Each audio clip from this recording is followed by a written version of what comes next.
NFL free agency seemed like it was over before it began on Wednesday, with the vast majority of deals reported during the two-day negotiating period.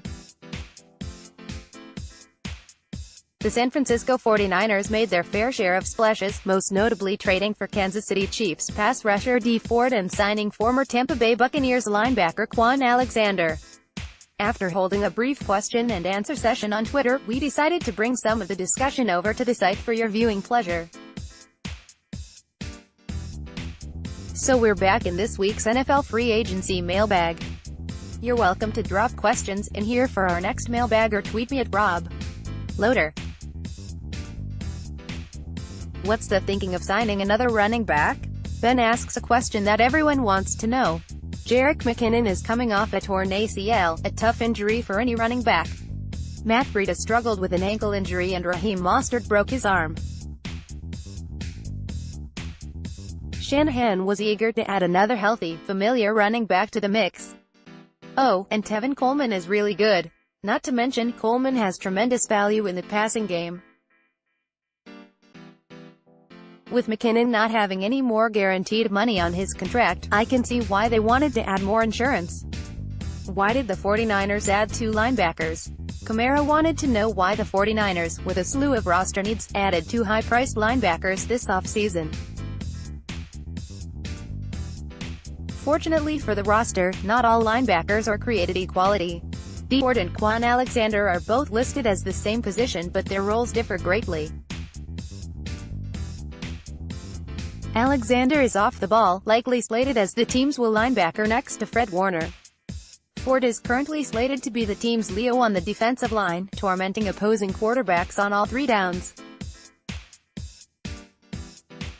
Will the 49ers add another receiver in free agency? On Wednesday, Kyle asked if the 49ers would add another receiver in free agency.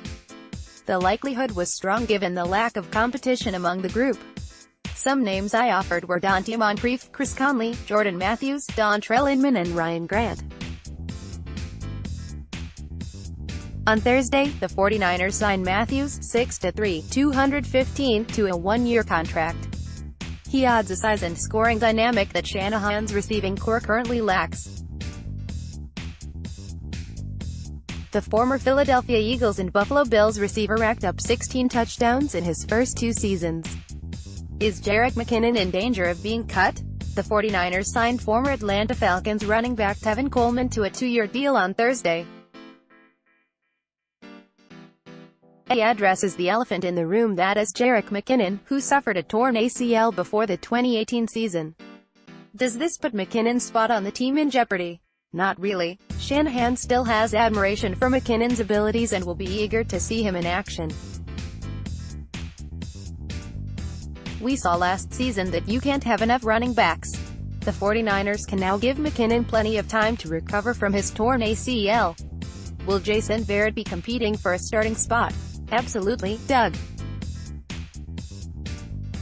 Former Los Angeles cornerback Jason Verrett, a former first-round pick in 2014, will be competing for the starting role opposite Richard Sherman this offseason. Verrett has struggled with injuries after a promising start to his career.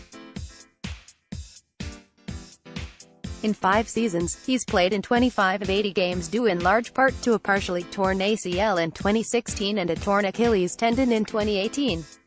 If Verrett can stay healthy, his one-year, $3.6 million deal could be a steal for the 49ers and their struggling secondary. Where do you think the 49ers add a receiver?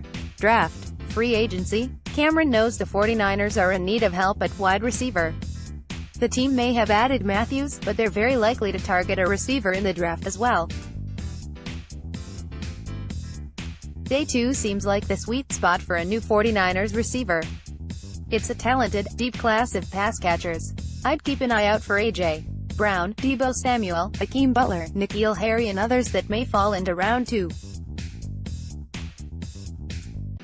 Trey Boston or HaHa Clinton Dix? Drew's question became a bit easier on Thursday when the Chicago Bears signed safety HaHa Clinton Dix. Even before the signing, I was leaning toward Trey Boston. I wrongfully assumed Clinton Dix would command a big contract, something the 49ers had already doled out several times this offseason to Alexander, Ford and Coleman. Clinton Dix only ended up with a one-year, $3.5 million deal with the Bears. Boston is still available. He's coming off a productive season for the Cardinals and was only making $1.5 million in 2018. The 49ers are still in need of an upgraded free safety, and Boston is a solid blend of value, impact at this point in free agency. What's the starting front seven look like with the current roster? Allen asked what the 49ers' front seven on defense would look like with additions of Alexander and Ford. Here's what I expect to see on passing downs. RDE, D. Ford, DT, DeForest Buckner, Eric Armstead, Solomon Thomas Eld, Cassius Marsh-Bosa. Allen, WLB, Quan Alexander MLB, Fred Warner. Do the 49ers draft a safety in the second or third round? Buddy's mind is on the 49ers secondary, which was among the team's weakest position groups in 2018. The free safety spot is one of the most critical positions in Robert Saleh's scheme. The most obvious target was always former Seattle Seahawks safety Earl Thomas, who essentially wrote the book for what the 49ers need on defense. Thomas signed with the Ravens. It's safe to say the position will be on the 49ers' radar throughout the draft. Names like Alabama's Deontay Thompson, Mississippi State's Jonathan Abrams and Delaware's Nasir Adderley come to mind as late first-round, early second-round picks. Best possible trade partner? Raiders? The Oakland Raiders have been on fire this offseason. They traded for former Pittsburgh Steelers receiver Antonio Brown, then signed former 49ers tackle Trent Brown, defensive LaMarcus Joyner and receiver Tyrell Williams. General Manager Mike Mayock and head coach Dion Gruden may look to keep things rolling in April for the draft, and trading up with the 49ers to land a coveted player is one way to do it. The Raiders currently hold the number 4 pick, a pair late first-rounders at 24 and 27. Perhaps stealing one of those picks to jump up 2 spots would be the play, as Guy suggested. It's definitely something Lynch would consider if they're not completely sold on their target at 2.